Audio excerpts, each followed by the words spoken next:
नमस्कार माऊली. मनुष्य हा नेहमी आपल्या भविष्याबद्दल चिंतन करणारा प्राणी आहे.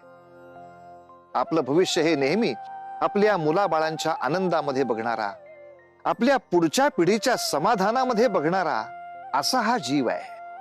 आणि त्याचमुळे हा जीव नेहमी आपल्या वंशजांमध्ये अडकलेला असतो. जसं माऊली, तुझा जीव सुद्धा तुझ्या पोराबाळांमध्ये अडकलेला आहेच की. त्यांच्या आनंदासाठी, खुशालीसाठी कितीही कठीण व्रत करण्याची तयारी या मनुष्य जीवाची असते. मात्र आता या व्रतामागे किती स्वार्थ आणि किती भाव ते भगवंत ठरवतात. आणि मग त्याचं फळ कसं द्यायचं आणि किती प्रमाणात द्यायचं ते निश्चित करतात.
अरे हे तर माझं धन आहे.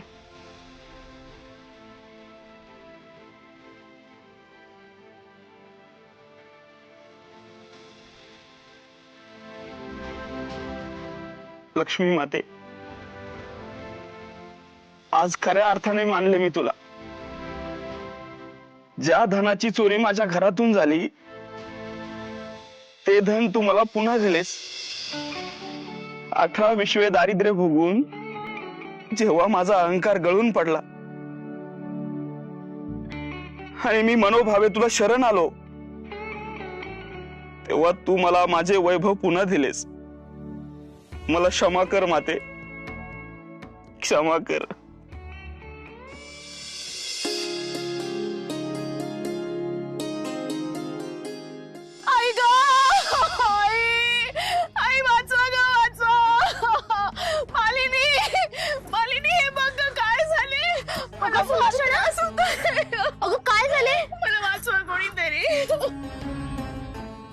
तुझ्या चेहऱ्यावर ह्या जखमा कसे झाले हे सगळं? मला खूप त्रास होतो आहे. पाणी घे. नाही, मला पाणी नको. मला केवळ या वेदनांपासून मुक्ती हवी आहे. तू पहिलं पाणी पी. अगं पण झाले तरी काय?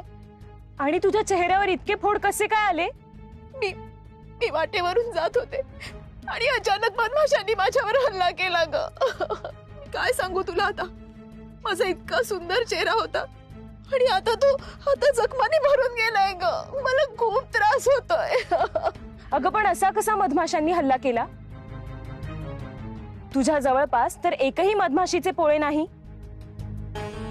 हो, तू कुठल्या अशा ठिकाणी गेली होतीस का जिथे मधमाशांचे वास्तव्य आहे? नाही म्हणजे मी ते वाटेवरून जात होते आणि अचानकच मधमाशांनी माझ्यावर हल्ला केला ग. सुलक्षणा, मनाला वाटेल ते बोलू नकोस. आम्ही देखील वाटेवरून रोज येत जात असतो. कित्येक माणसे येत जात असतात. त्यांना बरे काही केले नाही मधमाशांनी, तुलाच का बरे चावल्या? ते मी म्हणजे काय ग? अगं सांग तरी स्पष्ट, नेमके झाले तरी काय? मी की नाही एका वृक्षाच्या ढोलीत खूप सारे धन आणि अलंकार ठेवले होते. ते काढायला हात आत घातला तेव्हा चुकूनच मधमाशाच्या पोळ्यास माझा धक्का लागला आणि त्यांनी माझ्यावर हल्ला केला ग. अगं बाई, परंतु अशा ठिकाणी का बरे ठेवायचे धन?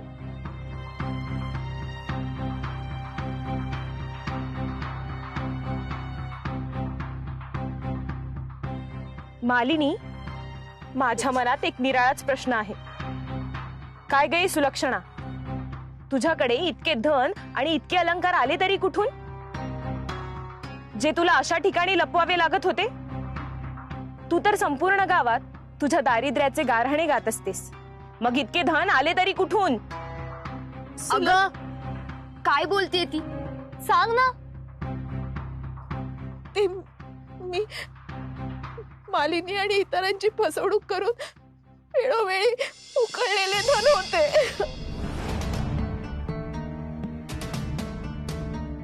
काय?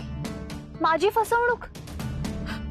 हो मालिनी, मी कितीतरी वेळा तुझ्याकडे आले आणि तुला सांगितले की आमच्या व्यवसायाचे नुकसान झाले आहे, मला सहाय्याची गरज आहे. तू कुठलाही मागचा पुढचा विचार न करता आणि तुझ्या हालाकीच्या परिस्थितीत देखील मला वेळोवेळी धन देऊ केलेस, मला सहाय्य केलेस.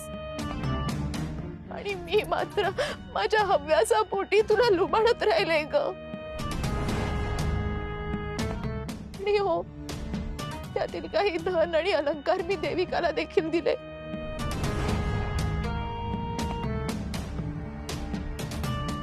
आणि मनोमन तुझे वाईट चिंतित राहिले ग. सुलक्षणा, अगं काय बोलतेस तू हे? मी तुला काय समजत होते, आणि तू? बघितलेस मालिनी, किती क्रूर आणि दुष्ट स्वभावाची आहे ही सुलक्षणा. माणुसकीचे एक लक्षण देखील नाही हिच्यात. संकटात असलेल्या माणसाला सहाय्य करायचे सोडून त्याला आणखी किती क्लेश देता येईल असेच वागली आहे ही. नाही नाही, मला क्षमा करा. मला माझी चूक उमगली आहे. मला जो त्रास होत आहे, ज्या वेदना होत आहेत, केवळ माझ्या कुकर्माचेच हे फळ आहे. क्षमा? तू तर यापेक्षा भयंकर शिक्षेस पात्र आहेस. हो, योग्यच आहे. परंतु कृपा करून मला क्षमा करा. मला माझी चूक समजली आहे.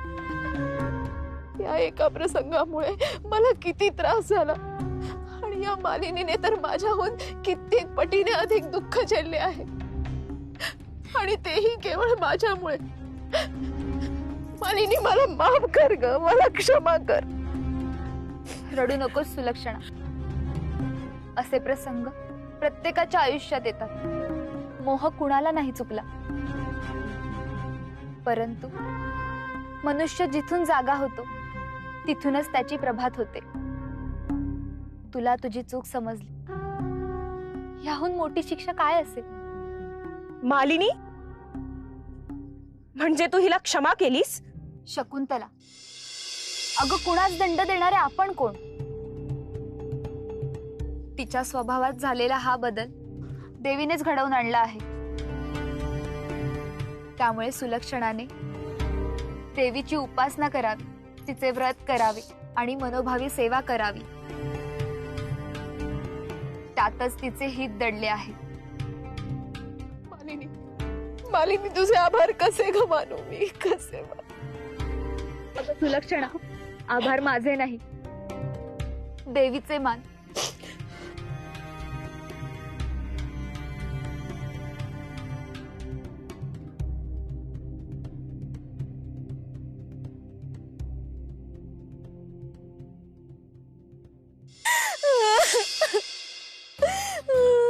अहो, पाहिले? आता आपल्या घरात काही शिल्लक नाही.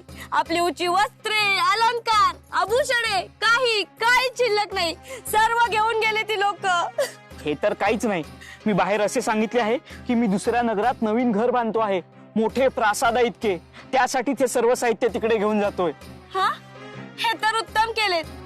आता मला देखील सर्वांना सांगता येईल की ह्या प्रासादाला, राहणीमानाला शोभेल असे मौल्यवान साहित्य जमा करायला हवे. होय तर, म्हणजे ही वार्ता तिकडे पसरली की तिकडे जाऊन सुद्धा सहस्त्र भोजनाचा घाट आपल्याला घालावा लागेल. कारण असे जर केले तरच त्यांना कळेल की आपले धन पुन्हा वृद्धिंगत झाले आहे. बरोबर ना? अगदी योग्य. मी तर म्हणते ही वार्ता पंचकृषीत पोचायला हवी. या नगरातील सर्वात श्रीमंत धनाढ्य कुटुंब आपलेच असेल, केवळ आपलेच. असे डोक्याला हात लावून काय बसलात? लोक बघतील आपल्याला. चला चला आतमध्ये. अगं थांब.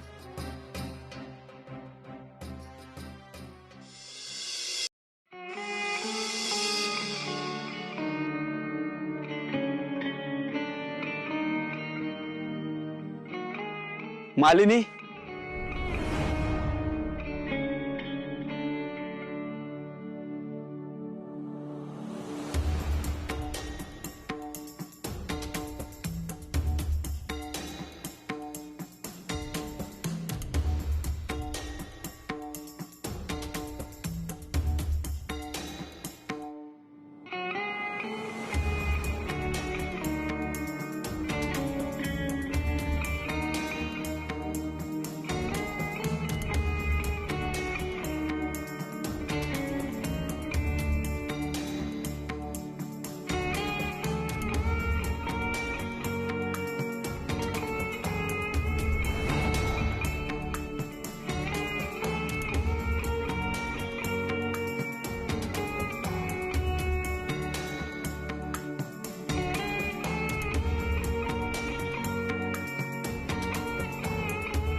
मालिनी, आता हे आपले घर आहे. पूर्वी होते तसे. ज्या घरात आनंदाचा वास होता, समाधानाचा श्वास होता, प्रीतीचा वावर होता.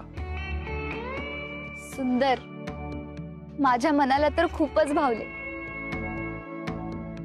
आता या घरातून माझी पावले बाहेर येणे अशक्य आहे स्वामी. पिताश्री, इथे खेळण्यासाठी किती मोकळीक आहे. मी ते मनसोक्त लपंडाव खेळ आणि माझ्या बैलगाडी सोबत धावेल. आता मी नवीन घरात राहणार. चला.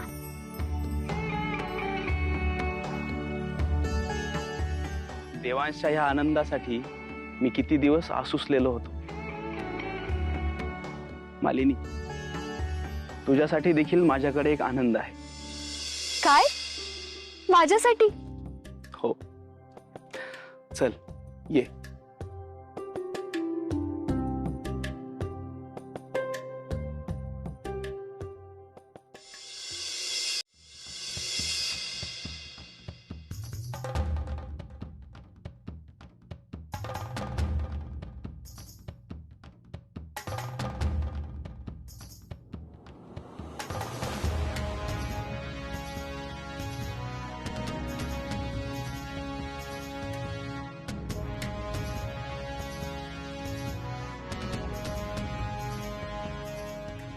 मालिनी,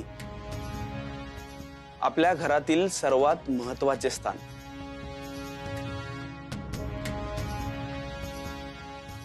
स्वामी, तुम्ही तर मला आश्चर्याचे धक्केच देत आहात. आजवर तुम्हाला कधीच ईश्वराची भक्ती करताना मी पाहिलेच नाही. आणि आज तुम्ही स्वतः हे देवघर उभारले आहे.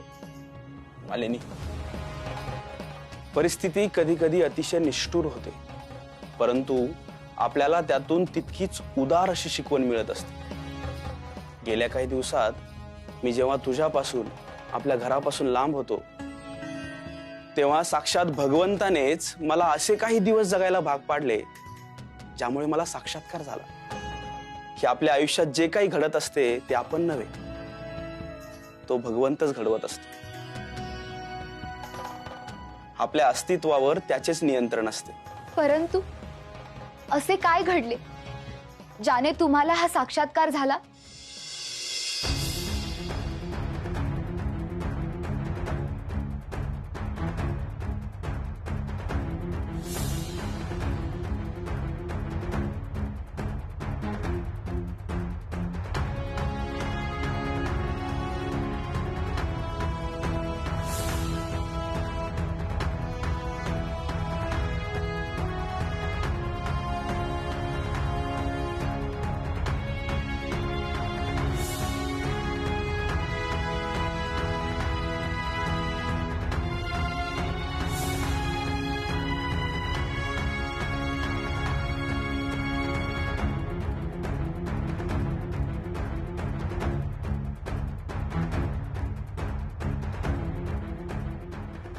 तर फुलं ऐकायची जागा योग्य ठिकाणी असती.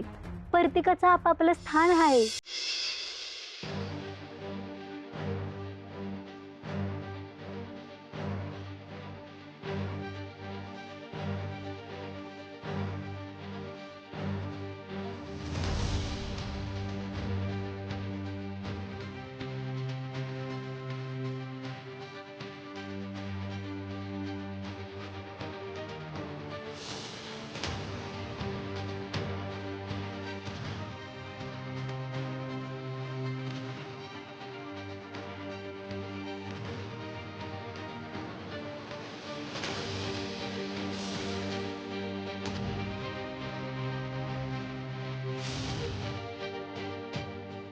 खूपच खोल दिसते विहीर. अरे अरे बाजी, अरे अरे अरे बुडती बुडती.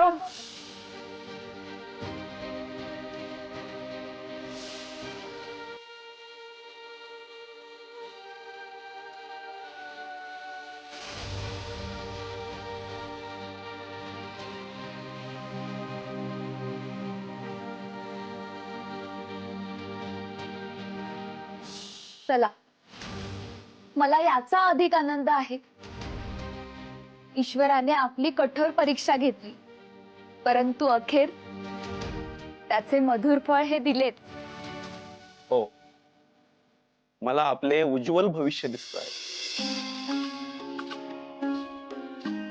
मी आपल्या या आयुष्यासाठी मी त्याचे मनोमन आभार मानतो.